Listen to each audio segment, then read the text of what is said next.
while millions of people are screaming at a screen because someone they'll never meet just threw a ball. You're sitting there wondering what all the fuss is about. And for years, you've been told there's something wrong with you, that you're missing out, that you're not a real fan. But what if I told you that your indifference to sports isn't a social deficiency? It's a completely different wiring in how your brain assigns meaning, forms identity, and experiences reward. This is the psychology of people who don't obsess over sports. You know the feeling. Monday morning at work, and everyone's dissecting the game from last night. The energy is high. People are bonding over plays you didn't see and results you didn't care about. And somewhere in that conversation, someone turns to you and asks, "Did you watch it?" You say no. The room goes quiet for a second. Maybe they laugh it off. Maybe they look at you like you just admitted you don't breathe oxygen.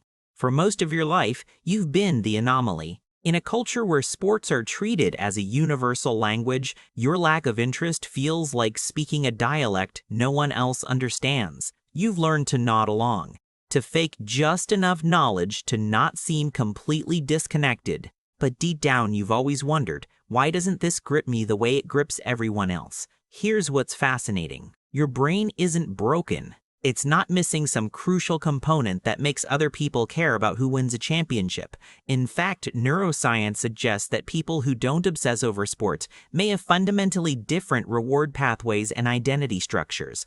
And once you understand what's actually happening in your brain, everything starts to make sense. To understand why sports dominate so many people's lives, you have to go back tens of thousands of years.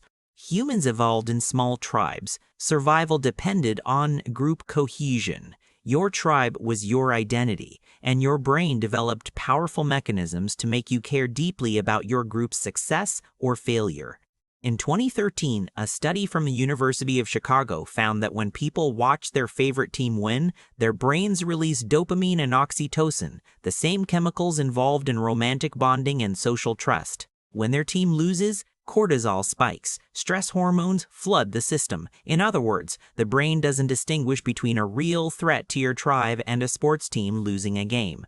To the ancient circuits in your limbic system, it's all the same.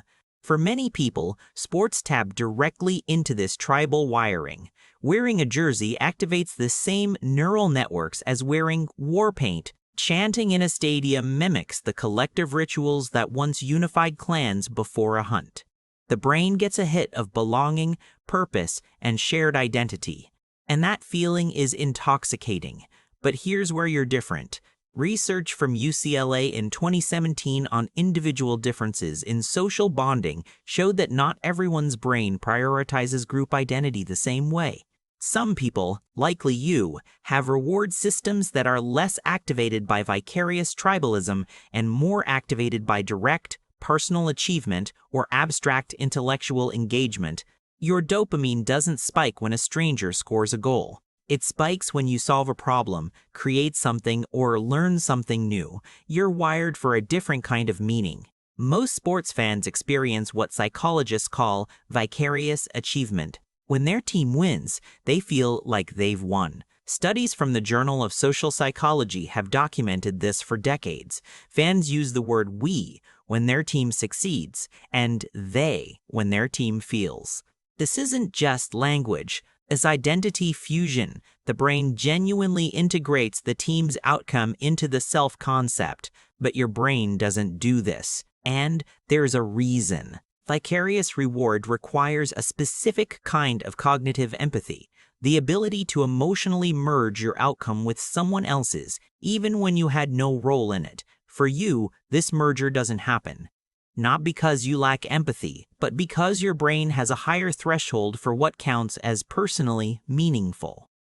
Think about it this way. If you didn't study for an exam and someone else in the room aces it, do you feel like you succeeded? No, because you know the difference between their effort and yours. That same logic applies to sports. You didn't train, you didn't practice, you didn't step on the field. So when someone else wins, your brain refuses to process it as your victory. You're not wired for borrowed glory. You're wired for earned experience. And here's the kicker. This isn't a flaw. It's actually a form of psychological integrity. A 2019 study from Stanford on self-concept and achievement found that people who derive satisfaction primarily from their own actions, rather than group outcomes, tend to have more stable self-esteem and are less vulnerable to emotional volatility. Because your sense of worth isn't tied to things outside your control, you don't crash when your team loses. Because there is no team. There's just you and what you actually do. Every human brain has a meaning assignment system. It's the part of your brain that decides what matters, and it's not universal. What your brain flags as important might be completely invisible to someone else. Sports fans have brains that assign deep meaning to competition, loyalty, tradition, and shared narrative.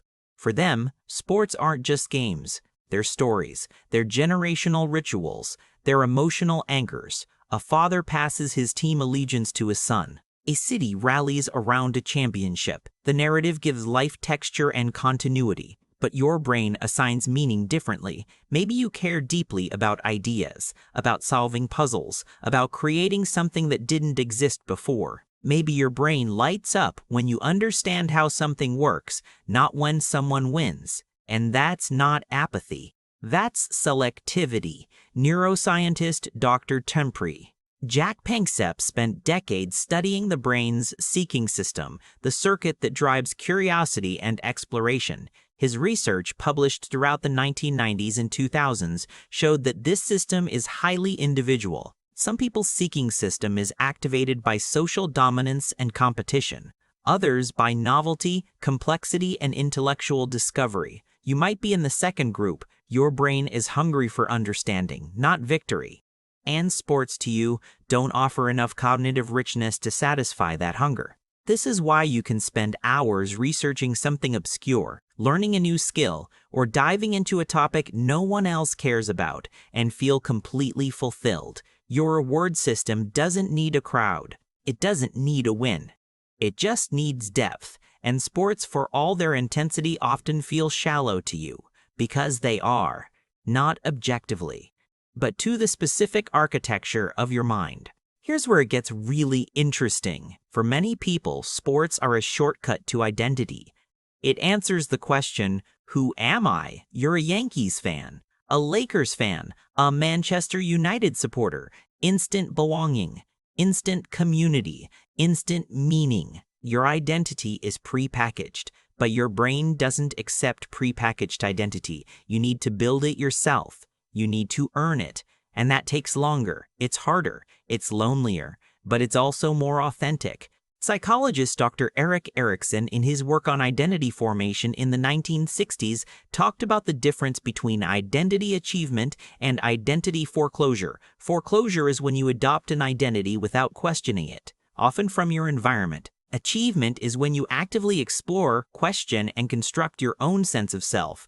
People who don't obsess over sports are often in the second category. You're not interested in inheriting an identity. You want to discover one. And this explains why sports conversations feel so hollow to you, because they're not really about the game. They're about affiliation. They're about signaling that you're part of the group, and your brain doesn't care about that signal. It cares about substance. It cares about truth. It cares about what's real to you, not what's real to everyone else. This is why you can feel completely alone in a room full of people celebrating a win. Not because you're cold, but because your sense of self is internal, not external. You don't derive meaning from what the crowd does. You derive it from what you think, what you create, what you understand. And that's a rare and underappreciated form of psychological independence. So, let's be clear, you're not missing out, you're not broken, you're not antisocial. You just have a brain that refuses to assign meaning to things that don't align with your deeper wiring.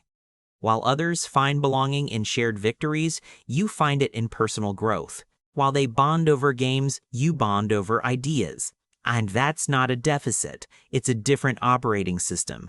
The world will keep telling you that you should care, that you're missing something fundamental. But you're not. You're just selective. You're just wired to seek meaning in places the crowd doesn't look, and that's not loneliness. That's clarity. So the next time someone asks if you watch the game and you say no, don't apologize. Don't explain. Just know that your brain is doing exactly what it was built to do, filtering out the noise and protecting your attention for what actually matters to you. And maybe that's the real victory. If this resonated with you, there's more to explore about how your brain works differently. Next time, we'll talk about why some people need external validation and others don't, and what that reveals about the architecture of self-worth. Until then, stay curious.